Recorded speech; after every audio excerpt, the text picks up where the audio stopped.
예, 귀한 찬양 감사드립니다.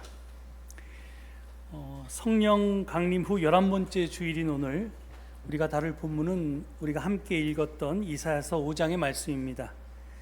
원래는 교회력에 따른 성서 일과가 지난 주일 구약 본문으로 제시한 말씀입니다.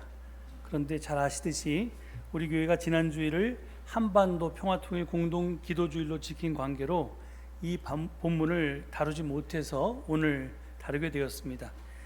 마침 성서일과가 오늘 구약 본문으로 제시한 예레미야서의 말씀은 제가 찾아보니까 2022년 1월 30일에 다룬 적이 있었습니다.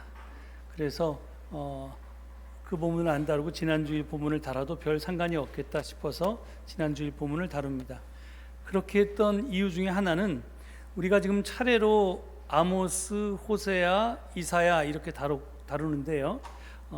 여기에 미가를 더하면 이 사람 네 사람은 기원전 8세기에 활동한 예언자들입니다.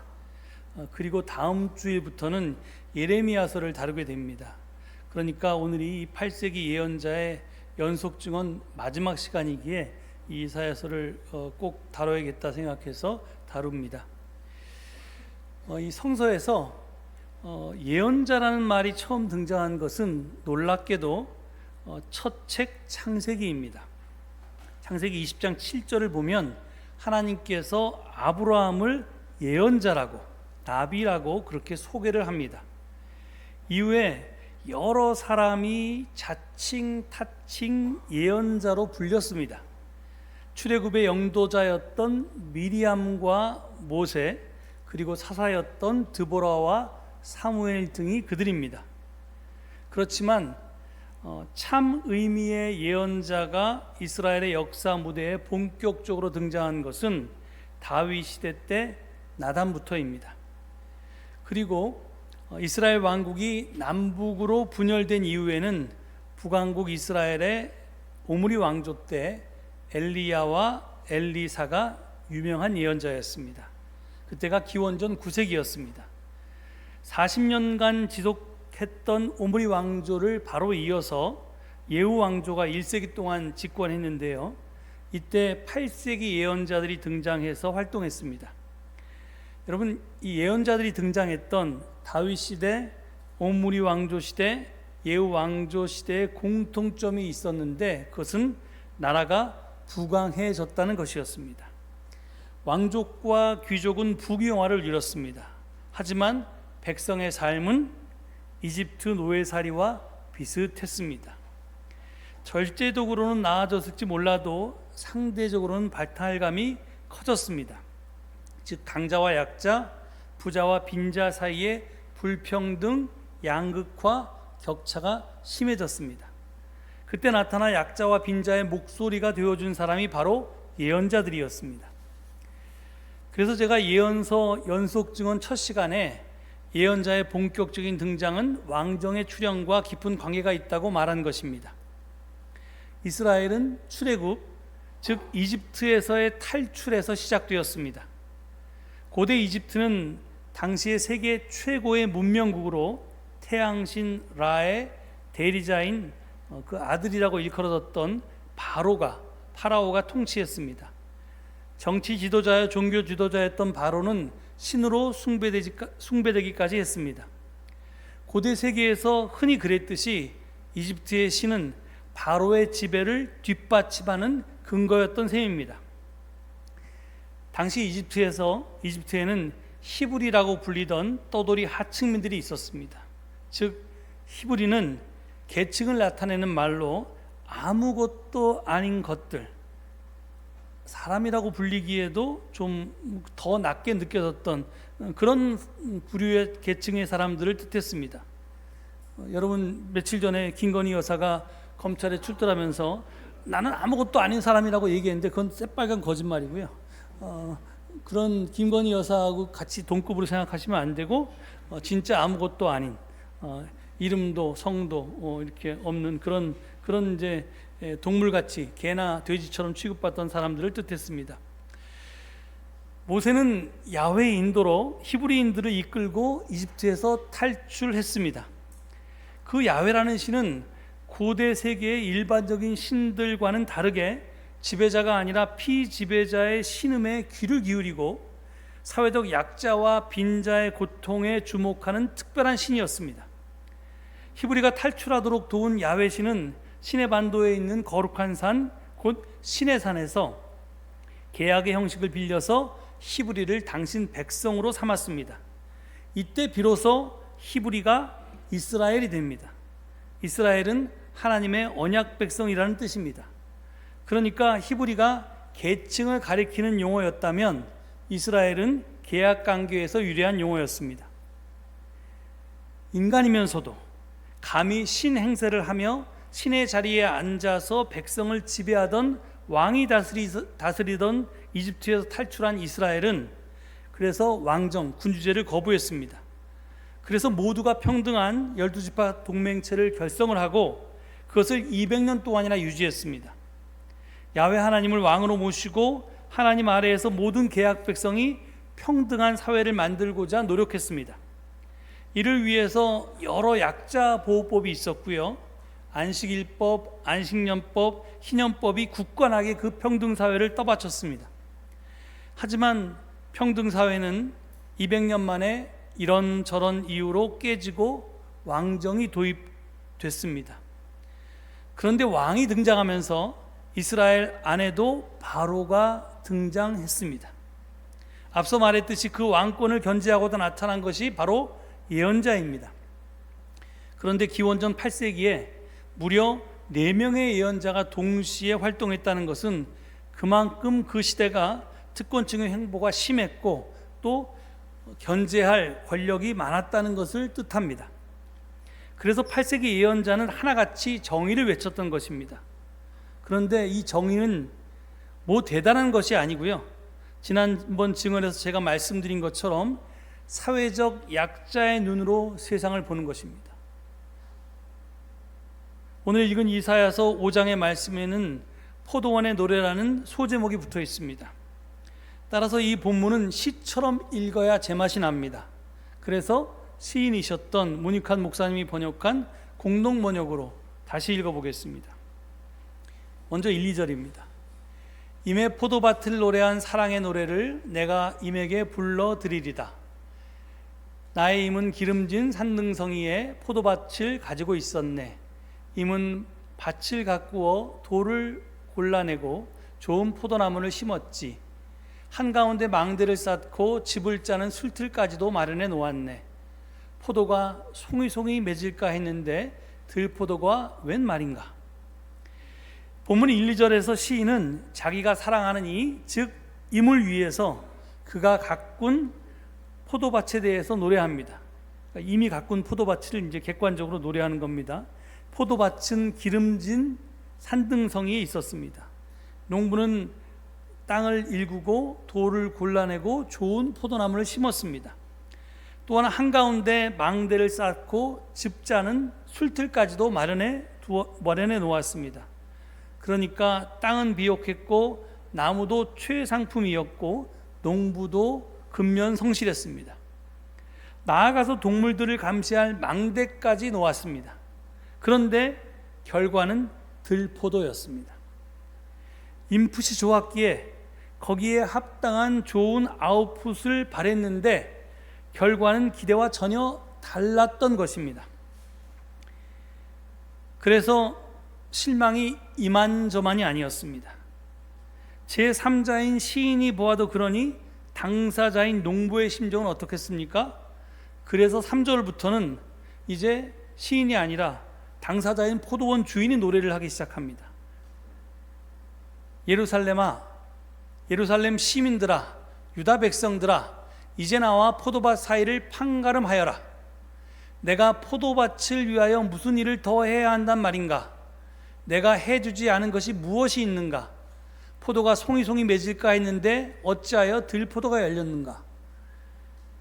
그래서 넋두리, 하소연, 푸념을 지금 3절과 4절에 늘어놓았습니다. 그런데 그 5절부터는 갑자기 푸념이 분노로 바뀝니다. 이제 내가 포도밭에 무슨 일을 할 것인가를 너희에게 알리리라.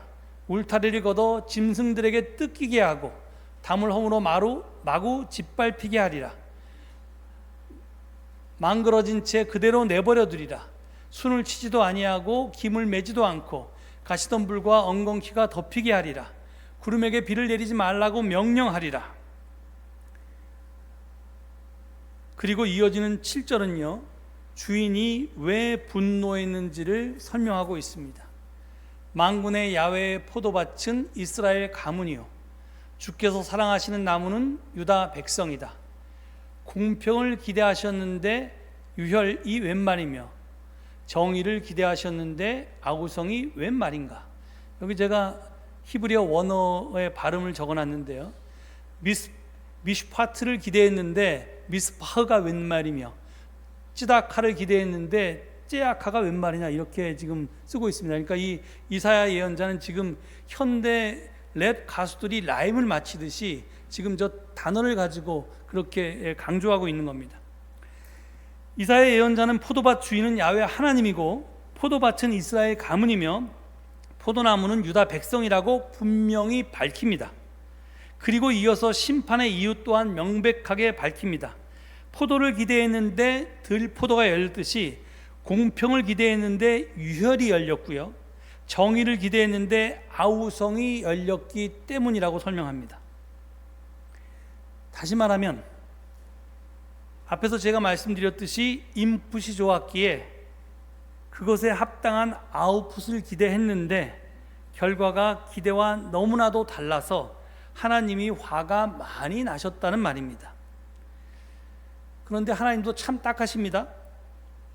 인간인 우리도 인풋과 아웃풋이 다른 경우를 너무나 자주 경험해서 열심히 근면흥실하게 일해도 맨날 들어오는 것은 변변치 않은 이게 월급뿐이고, 그래서 이거 물가는 오르는데 살 수가 없고, 그래서 참 이게 세상 살기가 참 어렵다, 내 뜻대로 되는 게 없고 내 힘으로 되는 게 없다, 이렇게 살면서 이제 하도 그런 일을 많이 겪어서 그러려니 하는데, 신이신 하나님께서 인풋과 아웃풋이 다른 것을 못 견디시겠다고 그렇게 말씀하십니다. 그래서 이걸 액면 그대로, 문자 그대로 이해하면 안 됩니다. 우리가 호세아서에서 살펴보았듯이 하나님 분노의 진짜 목적은 심판이 아닙니다. 다시 돌아오라는 초대입니다. 그러니까 이 분노가 심판으로까지 이어질지 아닐지는 전적으로 우리들에게 달렸습니다. 하나님의 초대에 응답해서 정신 똑바로 차리고 정의를 지금부터라도 이루기 시작하면 하나님의 화가 분노에서 멈출 것이지만, 그렇지 않으면 그 분노를 넘어서 심판까지 나아갈 것이기 때문입니다. 그렇다면 어떻게 정의를 이룰 수 있습니까? 제가 앞에서 정의는 사회적 약자의 눈으로 세상을 보는 것이라고 했습니다. 이게 8세기 예언자들이 누누이 4명 모두 똑같이 얘기하는 겁니다. 우리가 야훼 하나님을 정의의 하나님이라고 부르는 이유도 바로 이것 때문입니다.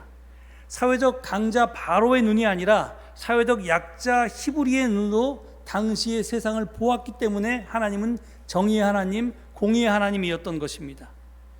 태초에 하나님이 천지를 창조하실 때 손수 창조하신 모든 것을 보시고 좋다고 하셨지요.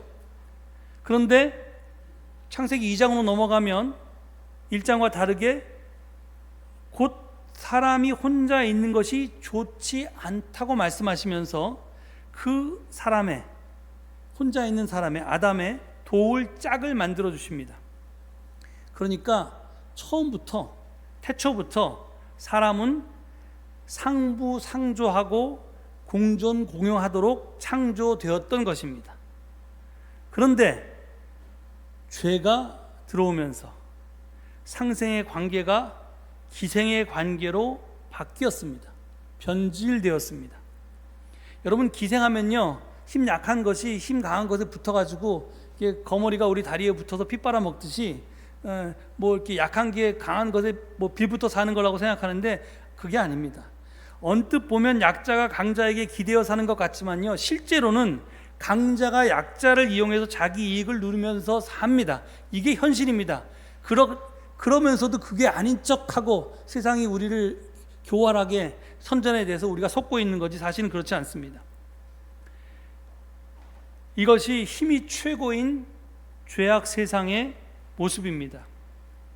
하나님의 꿈, 하나님의 바람은 이런 기생관계가 구조화된 이 불의한 세상을 상부상조와 공존공영의 정의로운 세상으로 다시 바꾸는 것입니다. 하나님은 그 일을 하라고 히브리를 불러 이스라엘로 세우셨습니다. 왜 야훼 하나님은 아무것도 아닌 것들이었던 히브리를 택해서 당신의 동역자로 삼으셨을까요? 바로를, 힘있던 바로를 회개하게 해서 이렇게 했으면 더 쉬웠을 수도 있는데 그의 마음은 강팍하게 하고 왜 힘없는 자들을 부르셨을까요? 왜냐하면 약자가 당신 꿈 실현에 더 도움이 될 것으로 기대했기 때문일 것이라고 저는 생각합니다. 약육강식, 승자 독식, 각자 도생의 이 세상 속에서, 정글 같은 세상 속에서 그들은 당해보았기 때문에 상부상조하고 공존 공영하는 세상을 이루는 일에 더 적임자라고 생각했기 때문일 것입니다. 하지만 사람은 참 간사합니다. 처지가 바뀌면 생각과 태도도 바뀝니다. 뒷강 갈 때 마음과 나올 때 마음이 달라집니다. 욕하면서 배운다고 약자가 강자가 되면 약자일 때의 일은 까맣게 잊어버리고 자기가 당했던 그 일을 자기보다 약자인 사람들에게 그대로 되풀이합니다. 바로 이것이 좋은 포도를 기대했는데 들포도가 열린 실제의 모습이었습니다. 불행하게도 기독교의 역사는 끊임없이 하나님을 배반한 역사라고 할 수 있습니다. 출애굽한 히브리는 계약 백성 이스라엘로 택함을 받았지만 군주제의 등장으로 상부상조 공생공효의 공동체를 지켜내지 못했습니다. 200년 동안 지킨 것이 그나마 꿈같은 일이었을 수도 있습니다. 예수님의 열린 밥상 공동체와 바울의 에클레시아도 과거 히브리처럼 정말 아무것도 아닌 것들인 당시의 오클로스, 민중을 새 이스라엘로 세워서 여기저기 사람 사는 세상을 작게나마 만들었습니다. 그런데 나중에 기독교가 제국의 종교가 되면서 그 처음 사랑을 다 잃어버리고 말았습니다. 우리 한국에 기독교가 전파되었을 때 정말 이 신분 사회가 분명한 곳에서 약자들이, 남녀 차별이 극심한 곳에서 여자들이, 이런 사람들이 사실은 교회를 열심히 다니면서 지금과는 다른 세상을 꿈꾸었고 그 사람들에 의해서 사실은 한국이 근대화에 이루게 됩니다. 그런데 이게 70년대 80년대 산업화가 이루어지면서 한국교회가 성장하고 부자가 되니까 처음과 달리 점점 변해서 지금은 극우 세력이 되기까지 이루었습니다. 극우가 뭡니까? 지킬 게 많다는 겁니다. 나는 지금 지켜야 될 게 많으니까 내 거 못 내놓겠다는 겁니다. 하나님이 예언자들을 통해 말씀하시는 것은 잘 먹고 잘 살지 말라는 것이 아닙니다. 너만, 소수만, 너희끼리끼리만 그렇게 살지 말라는 것입니다. 그렇게 안 살려면 약자의 눈으로 세상을 보고 약자의 신음에 귀 기울이고 약자를 배려하여서 세상을 고쳐야 한다는 것입니다. 주보에 나와 있듯이 지난 목요일에 우리 자매교회 야마다 마사오 선생님이 하나님의 품에 안기셨습니다. 야마다 선생님은 1975년에 니시가타 마치 교회와 서울제일교회가 자매 결연을 맺는 그 순간부터 지금까지 그 역사의 산 증인이시기도 하고 굉장히 중요한 역할들을 많이 하셨는데요. 정말 중요하게 우리가 봐야 될 것은 그 자매 결연을 통해서 당신 인생이 바뀌었다고 고백했던 것입니다. 그 전까지 야마다 선생님은 단 한 번도 한국을 방문한 적이 없었답니다. 한국에 대해서 관심이 없었습니다. 무관심했습니다. 그런데 잘 아시듯이 이 니시가타마치 교회 전임 담임 목사님께서 이 태평양 전쟁을 할 때 일본 기독교단이 그 천황의 태평양 전쟁에 대해서 동의했고 뭐 군수 물자 걷어주고 이런 것이 이 평화를 이루어야 될 교회가 전쟁을 돕고 위에서 기도하고 또 실질적으로 물질적으로 거기다 기여한 것에 대해서 너무 죄스러워서 죄책 고백을 하고 그 죄책 고백의 일환으로 일본 사람들은 참 훌륭한 게 그걸 말로만 하지 않습니다. 행동으로 옮깁니다. 그래서 지금 한국에 존재하는 교회 중에서 가장 어렵고 힘든 교회가 어디냐? 담임 목사를 비롯해서 부목사 그다음에 수많은 교인들이 감옥에 갇혀 있는 민주화 운동 때문에 서울제일교회가 어렵다는 말을 듣고 기꺼이 우리의 도움이 되고자 자매결혼을 시작했습니다. 그래서 할 수 없이 담임 목사님이 그걸 추진하니까 이 야마다 선생님이 이제 그걸 따라오신 거예요. 그런데 한국을 방문해서 한국을 보고 그 다음에 한국 사람들을 만나서 이야기를 들으면서 약자의 입장을 배우게 되었답니다. 그리고 한국을 배우고 나니까 비로소 그때 일본도 바르게 알게 되었다고 고백하십니다. 그러니까 이제까지는 전쟁을 일으켰던 강대국 일본의 한 시민으로서 그냥 아무 관심 없이 그냥 착한 기독교인으로 살아왔는데 그것이 다가 아니더라라고 하는 것을 깨닫게 되었다는 겁니다. 한국을 배워서 비로소 자기가 일본인인데 일본을 제대로 알게 되었다 이렇게 고백하십니다. 이렇듯 무관심이 관심으로 바뀌고 강자의 눈이 아닌 약자의 눈으로 세상을 보게 되니까 그때까지와는 다르게 살게 되었습니다. 그래서 여러 가지 사회 문제에도 관심하게 되고 약자들을 돕는 일에도 나서게 되고 그렇게 됩니다. 이게 기독교가 말하는 회개이고 죽어있는 자의 부활이며 중생, 거듭남이고 구원 아닙니까? 저는 우리도 야마다 선생님을 본받아야 한다고 생각합니다. 그래야 한다고 생각합니다. 약자인 사람은 여러분 스스로를 강자라고 생각하는지 약자라고 생각하는지 모르겠는데 약자인 사람도 누구나 다른 어떤 사람에게는 강자일 수 있습니다. 시어머니가 며느리에게, 부모가 자녀에게, 기성세대가 청년세대에게, 남자가 여자에게, 사용자가 노동자에게, 상급자가 하급자에게, 정규직이 비정규직에게, 원청이 하청에게 등등 나는 약자처럼 생각될지 몰라도 사실은 다른 어떤 이에게 강자이고 갑질을 해대는 것이 우리의 현실입니다. 특별히 다수자는 소수자에게 언제나 강자입니다. 그래서 외국인들이나 난민이나 이주자들 그리고 성소수자들이 바로 그런 소수자들이고 그런 사람들이 차별과 배제와 혐오의 대상자들입니다. 우리가 들포도가 아니라 좋은 포도를 맺으려면 제일 먼저 내가 아닌 다른 사람, 특히 나보다 약한 사람들의 눈으로 세상을 보아야만 합니다. 그들의 호소에 귀를 기울이고 그것을 배려해서 세상을 고쳐야만 합니다. 그렇지 않으면 하나님의 분노는 심판으로 이어질 것입니다. 지금 우리가 뼈저리게 경험하고 있는 이 기후재앙도 남은 생각하지 않고 그냥 내 풍요와 내 편리만 생각하며 살아온 결과 아닙니까? 오늘 우리는 내가 아닌 다른 사람, 특히 나보다 약한 사람들의 눈으로 세상을 보는 훈련을 시작하고자 합니다. 그것이 바로 예배 후에 진행하고자 하는 비폭력 대화법입니다. 저도 거기에 해당되는 사람인데요. 우리가 하는 말이, 우리가 주고받는 말이 나에게는 아무렇지도 않아도 상대방에게는 큰 상처나 부담이 될 수 있습니다. 그래서 비폭력 대화를 훈련하지 않으면 가족관계, 친구관계, 교우관계가 불편해지고 심지어는 깨지기도 합니다. 여러분, 내 아들, 딸하고 얼마나 대화하십니까? 왜 애들이 내 말을 듣는 척도 안 하고 내가 말 시작하면 도망갑니까? 여러분의 대화가 폭력적이기 때문에 그렇습니다.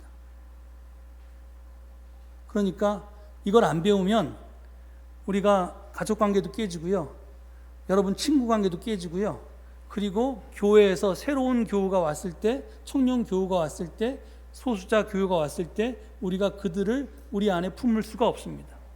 그래서 공부하고 훈련해서 그것이 우리의 습관이 되게 해야 합니다. 우리가 나이가 많이 들어서 쉽게 변하지 못할 것입니다. 하지만 내가 뭘 잘못하고 있는지 정도는 분명하게 알아야 합니다. 역지사지의 마음, 특별히 약자의 눈으로 세상을 보는 마음이 바로 하나님의 마음입니다.